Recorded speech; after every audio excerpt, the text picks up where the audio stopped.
Hello friends, जिला शिक्षण प्रशिक्षण संस्थान गया के इस वीडियो में आपका स्वागत है। मैं कौशिकी सलोनी DLED सत्र 2020-22 की छात्रा हूँ। मेरा स्ट्रीम है arts commerce role 25 paper F4।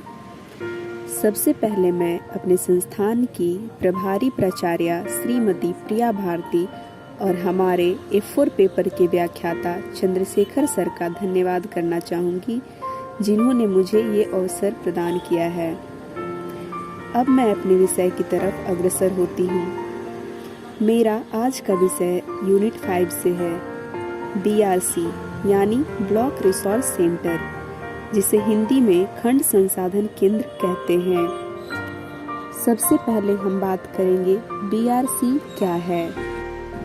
प्रत्येक विकास खंड पर ब्लॉक संसाधन केंद्र खोले गए हैं, जिन्हें BRC कहते हैं। सर्व शिक्षा अभियान की खंड स्तरीय गतिविधियों के प्रभावी संचालन हेतु पंचायत समिति द्वारा ब्लॉक लेवल पर BRC स्थापित की गई है।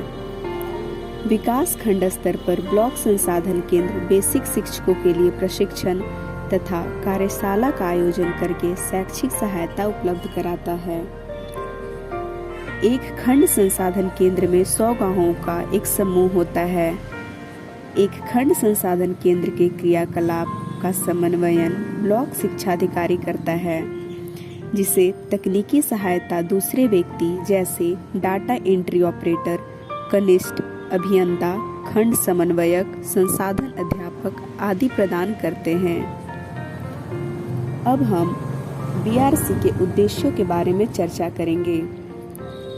BRC का उद्देश्य है अध्यापकों और विद्यालयों को शैक्षिक मार्गदर्शन देना तथा विद्यालय स्तर पर गुणवत्ता सुधार क्रियाकलाप कार्यान्वित करना।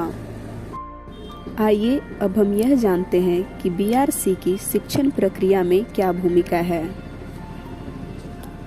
BRC की भूमिका निम्नलिखित है। पहला, खंड संसाधन केंद्र अध्यापकों को प्रशिक्षण देना।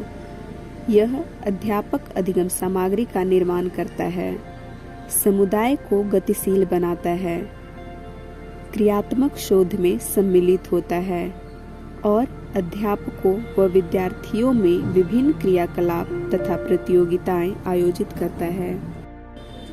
अब हम BRC के दायित्वों के बारे में जानेंगे। BRC के दायित्व हैं: पहला, प्रखंड के सभी विद्यालयों को किसी न किसी प्रखंड संसाधन केंद्र के साधन सेवी के द्वारा 3 माह में कम से कम एक बार भ्रमण को सुनिश्चित कराना। दूसरा है, प्रत्येक माह विद्यालय का भ्रमण कर शिक्षकों के वर्ग कक्ष में आवश्यक अनुसमर्थन देना तथा योजना बनाना। तीसरा है, नियमित अंतराल पर कार्यक्रम की प्रगति का प्रतिवेदन जिला को निर्धारित प्रपत्र में सौंपना। और चौथा है, समुदाय या पंचायत प्रतिनिधि को अभियान की पूरी जानकारी देना और उनका उन्मुखीकरण करना। अब हम खंड द्वारा आयोजित कार्यों के बारे में चर्चा करेंगे। खंड द्वारा आयोजित कार्य हैं: पहला, स्कूल स्तर पर स्वास्थ्य सुविधाओं व कार्यक्रमों का संचालन करना। दूसरा, उपचारात्मक शिक्षण के लिए 15-15 दिनों की विशेष शिविरों का आयोजन करना। तीसरा, खंड स्तर पर शैक्षिक सुविधाओं को बहाल करना। चौथा है, विशेष आवश्यकता वाले बालकों के लिए समावेशी कार्यक्रम को क्रियान्वित करना। और पांचवा है, निःशुल्क व अनिवार्य शिक्षा का प्रचार प्रसार करके खंड को संसाधन के रूप में विकसित करना।